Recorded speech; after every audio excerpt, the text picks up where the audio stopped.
Hello, good afternoon everyone. आज के lecture में हम मार्ले मिंटो सुधार के बारे में पढ़ेंगे। मार्ले मिंटो सुधार से संबंधित PYQ सॉल्व करेंगे। मार्ले मिंटो सुधार और एक टॉपिक और हम इसमें ले लेंगे। तो हम क्या दो टॉपिक से संबंधित हमारे आज क्वेश्चन हम सॉल्व कर लेंगे। लास्ट लेक्चर में हमने क्या पढ़ा था, तो मुस्लिम लीग की स्थापना से संबंधित हमने क्वेश्चन सॉल्व किए थे कि कौन से प्रीवियस ईयर क्वेश्चन है ना, तो उसमें हमने देखा था। इसके बाद फर्स्ट क्वेश्चन हम देखेंगे, मार्ले मिंटो सुधार किस वर्ष पारित हुआ था। तो हम अभी देखा हमने, तो 1909 में पारित हुआ था। इसके बारे में हम पढ़ लेते हैं। वर्ष 1905 में लॉर्ड कर्जन के स्थान पर लॉर्ड मिंटो को भारत का क्या वायसराय नियुक्त किया तथा जॉन मार्ले को भारत राज सचिव जॉन मार्ले क्या भारत के सचिव थे और जो मिंटो थे वो भारत के वायसराय थे। इनके द्वारा किए गए सुधारों को मार्ले मिंटो सुधारों के नाम से जाना जाता है। ब्रिटिश संसद द्वारा पारित संवैधानिक सुधार, जिन्हें औपचारिक रूप से भारतीय परिषद अधिनियम 1909 कहा जाता है, समानतः मार्ले मिंटो सुधार के नाम से प्रसिद्ध है। इसके बाद हम सेकंड क्वेश्चन देखेंगे। 1909 के इंडियन काउंसिलिंग एक्ट में किस बात की व्यवस्था की गई थी। तो सांप्रदायिक निर्वाचन की बात, सांप्रदायिक प्रतिनिधित्व की बात की गई थी केवल मुसलमानों के लिए। फिर आगे चल के इसलिए जो सांप्रदायिक निर्वाचन के जनक है वो किसको, लॉर्ड मिंटो को कहा जाता है। अब इसका हम थोड़े डिस्क्राइब में अच्छे से पढ़ लेते हैं। तो भारतीय परिषद अधिनियम 1909 में मार्ले मिंटो सुधार का सबसे बड़ा दोष सांप्रदायिक प्रतिनिधित्व प्रणाली के तहत मुसलमानों के लिए पृथक निर्वाचन मंडल की व्यवस्था करना था। इसके बाद हम तीसरा क्वेश्चन देखेंगे। राष्ट्रीय आंदोलन की अवधि में किस घटना में मतभेद के बीच थे और वह जिसने अंततः देश का विभाजन कराया।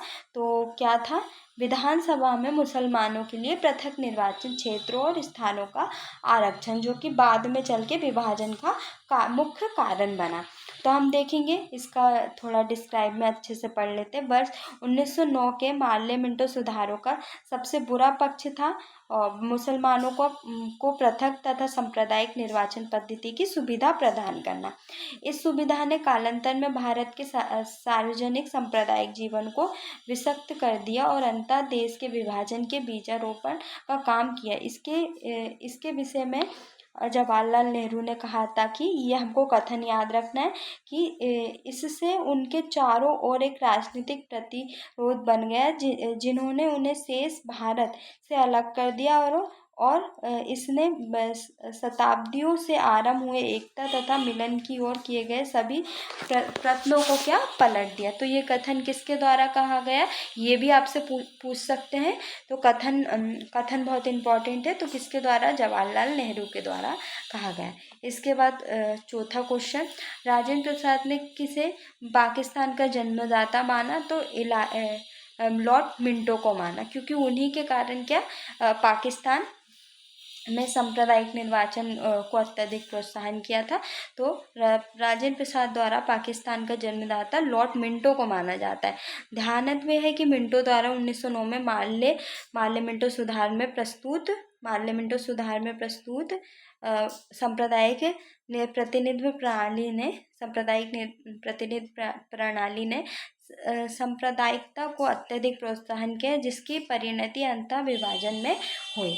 इसके बाद हम देखेंगे, तो हमारा टॉपिक रहेगा दिल्ली दरबार और राजधानी परिवर्तन। तो इससे संबंधित हम क्वेश्चन देख लेते हैं। तो आज के लेक्चर में हमारे 2 टॉपिक कंप्लीट हो जाएंगे। तो इससे संबंधित 10 क्वेश्चन है, तो हम इसको भी कवर कर लेते हैं। तो सबसे पहले हम देखेंगे कि फर्स्ट क्वेश्चन और सेकंड, ब्रिटिश काल में दिल्ली के पहले भारत की राजधानी कहाँ थी। तो कलकत्ता थी। ब्रिटिश काल में दिल्ली से पहले भारत की राजधानी कलकत्ता थी। ब्रिटेन के राजा जॉर्ज पंचम के भारत आगमन कब हुआ था, 2 सितंबर 1911 में हुआ था तथा 12 सितंबर 1911 को तीसरी तीसरे दिल्ली दरबार में बंगाल विभाजन रद्द कर भारत की राजधानी कलकत्ता से दिल्ली स्थानांतरित करने की घोषणा की और लॉर्ड हॉट्रिक द्वितीय के कार्यकाल में यह कलकत्ता से दिल्ली हस्तांतरित हुई। वर्ष 1912 में दिल्ली राजधानी बनाई गई। तो ये हमने देखा।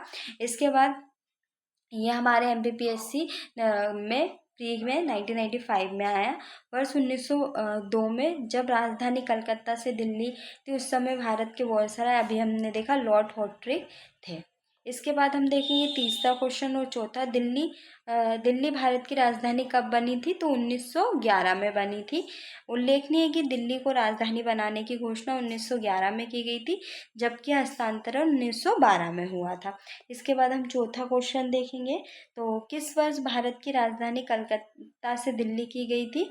तो इसमें अगर 12 दिया है तो 12 हम लगाएंगे। इसके बाद हम देखते हैं 5th 6th और 7वां क्वेश्चन। तो किस वर्ष भारत की राजधानी कलकत्ता से दिल्ली लाई गई थी? तो इसमें अगर 12 नहीं दिया तो 11 होगा। दिल्ली में उनके राजकीय प्रवेश के अवसर पर बम फेंका गया था, तो किसके राजकीय? लॉर्ड हॉट्रिक के प्रवेश पर। अब इसके बारे में हम देख लेते हैं। लॉर्ड हॉट्रिक देती है इस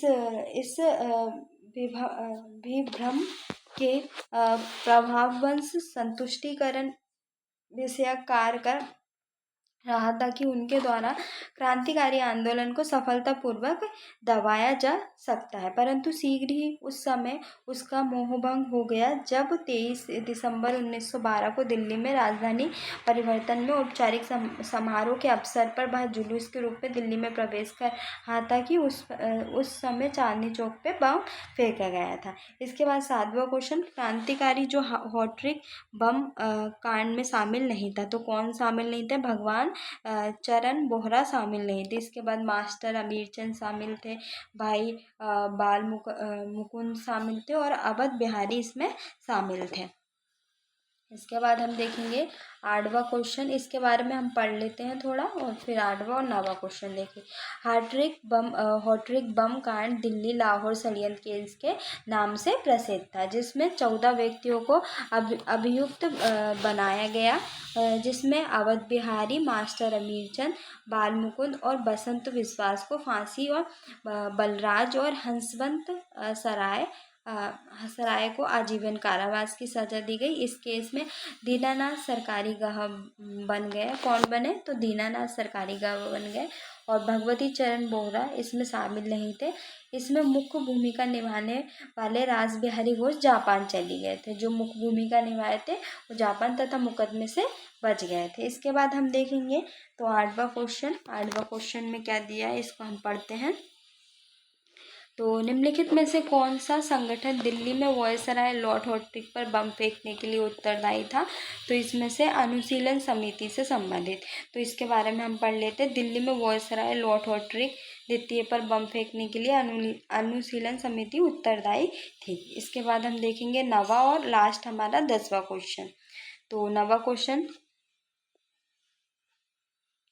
ब्रिटिश शासन के दौरान बिहार को एक अलग प्रांत का दर्जा किस वर्ष प्राप्त हुआ था? तो कब हुआ था? तो 1912 में प्राप्त हुआ था। दिसंबर 1912 में ब्रिटिश सम्राट जॉर्ज पंचम और महारानी कौन? मेरी के भारत आगमन पर उनके स्वागत में ये कब आई थी? जब तीसरे दिल्ली दरबार का आयोजन हुआ था। दिल्ली में एक दरबार का आयोजन किया गया था। दिल्ली दरबार में ही सम्राट ने बंगाल विभाजन को रद्द करने की घोषणा की थी, जो कि कब किया गया था? 1905 में। साथ ही बिहार और उड़ीसा को बंगाल से अलग कर दिया गया। यह विभाजन 1912 में लागू हुआ और 1 अप्रैल 1936 को उड़ीसा बिहार से अलग कर दिया गया। इसके बाद हम देखेंगे 10वां क्वेश्चन। तो कब बिहार पहली बार ब्रिटिश शासित भारत के तहत बंगाल प्रेसिडेंसी से अलग हुआ था? तो अभी हमने देखा 1912 में। तो ये हमारे ये क्वेश्चन 2 टॉपिक हमारे कंप्लीट हो गए। कौन कौन से 2 टॉपिक कंप्लीट कर लिए आज हमने?